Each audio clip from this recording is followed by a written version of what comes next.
শিক্ষার্থী বন্ধুরা, আসসালামু আলাইকুম। আইএসটি একাডেমির নতুন একটি ক্লাসে আপনাদের স্বাগতম। আমাদের আজকের আলোচ্য বিষয় সুদ কষা অধ্যায়ের সুদের সময় নির্ণয় করা। শিক্ষার্থী বন্ধুরা, পুরো ক্লাসটি দেখবেন, আশা করি অবশ্যই উপকৃত হবেন। চলুন শুরু করি। শিক্ষার্থী বন্ধুরা, আমাদের আজকের ক্লাসের প্রথম প্রশ্ন বার্ষিক 5% হার সরল সুদে 3000 টাকা কত বছরে 450 টাকা হবে? শিক্ষার্থী বন্ধুরা, আমরা আগেই বলেছি সুদ কষা অধ্যায়ের সকল প্রশ্ন আমরা একটি সূত্রের মাধ্যমে সলভ করব। সূত্রটা কি ছিল? যে দেখেন, সরল মুনাফা I = P/N/R। ঠিক আছে, এখন এই আর যদি যেহেতু পার্সেন্টেজ আকারে থাকে, তাহলে আমরা এই জিনিসটাকে আরো সুন্দরভাবে লিখতে পারি যে P × N × R/100। ঠিক আছে, এখন এই প্রশ্নের জন্য আমাদের সময় বের করতে বলছে কত বছর। ঠিক আছে, তার মানে আমাদের n সংখ্যা বের করতে বলছে। তাহলে এই n সমান আমরা লিখতে পারি যে I × 100 / R × P × R। মানে R এর মান সরাসরি পার্সেন্টেজ ব্যতীত সরাসরি এই 5 লিখব। ঠিক আছে, এবার দেখেন এই প্রশ্নটা যদি আমরা এই সূত্রের মাধ্যমে অ্যাপ্লাই করি, তাহলে আমাদের বছর সংখ্যা n আমাদের বের করতে বলছে।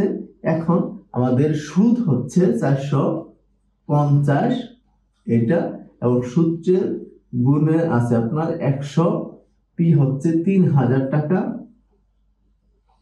এবং এই সুদের হার শুধু পার্সেন্টেজ ব্যতীত, যেহেতু আমরা এখানে 100 লিখে ফেলছি, তাহলে পার্সেন্টেজ ব্যতীত যেটা আছে 5। এবার যদি আপনি কাটাকাটি করে দেন, উপরে 3টা শূন্য আছে, এই 3টা শূন্য কাটেন, উপরে থাকছে 45, নিচে থাকতেছে 15। এবার যদি আপনি কাটেন, কত হয়? 3 15 45, অর্থাৎ কি এই 3 বছর। এই প্রশ্নের সঠিক উত্তর হচ্ছে 3 বছর। 3 বছর কোথায় আছে বন্ধুরা? গ নাম্বার। শিক্ষার্থী বন্ধুরা, আশা করি এই প্রশ্নটা আপনারা বুঝতে পারছেন। চলুন এরকম আরো কয়েকটি প্রশ্ন যদি সলভ করি, তাহলে এই ধরনের প্রশ্ন সরল সুদের সময় বের করার যে অঙ্কগুলা পরীক্ষা হলে সলভ করতে আপনার সর্বোচ্চ 5 সেকেন্ড সময় লাগবে। চলুন আমরা পরবর্তী আরো দুটি প্রশ্ন সলভ করি। শিক্ষার্থী বন্ধুরা, আমাদের আজকের ক্লাসের দ্বিতীয় প্রশ্ন বার্ষিক 12% মুনাফায় কত বছরে 10,000 টাকার মুনাফা 4800 টাকা হবে? শিক্ষার্থী বন্ধুরা, এই প্রশ্নটা আমরা লাস্ট প্রশ্নে যে সূত্র শিখলাম সেই সূত্রের মাধ্যমে সমাধান করব। কি শিখলাম? যে n = I × 100 / P × R।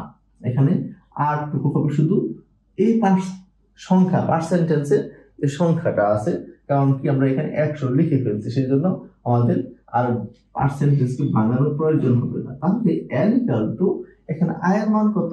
48। ঠিক আছে, × 100। P কত? 10,000, 10 এর পরে 4টা শূন্য। হ্যাঁ, এবং R হচ্ছে আপনার 12। এবার দেখেন এই যে আপনার এখানে 2টা শূন্য, 2টা শূন্য, 48 2টা শূন্য, এটা কাটলাম, তাহলে শুধু থাকতেছে এখানে নিচে থাকতেছে 12, উপরে থাকতেছে 48। তার কত? 4 12 48, অর্থাৎ কি এই প্রশ্নের সঠিক উত্তর হচ্ছে 4 বছর। ঠিক আছে বন্ধুরা, তাহলে 4 বছর কোথায় আছে? খ নাম্বার। শিক্ষার্থী বন্ধুরা, আশা করি এই প্রশ্নটা আপনারা বুঝতে পারছেন। চলুন আমরা আজকের ক্লাসে সরাসরি প্রশ্ন অর্থাৎ 3 নাম্বার প্রশ্ন এখন সলভ করব। শিক্ষার্থী বন্ধুরা, আমাদের আজকের ক্লাসে সরাসরি প্রশ্ন বার্ষিক শতকরা 6 টাকা হার সুদে কত সময়ে 450 টাকা সুদ আসলে 558 টাকা হবে? শিক্ষার্থী বন্ধুরা, এই প্রশ্নটা বিগত প্রশ্নের থেকে একটু আলাদা, তারপরে আমরা এই প্রশ্নটা 5 সেকেন্ডের মধ্যে কিভাবে সলভ করবো সেটা আমরা শিখব। তাহলে দেখেন, আমরা এই প্রশ্নগুলো সলভ করার জন্য একটা সূত্র শিখেছি, n = I × 100 / PR।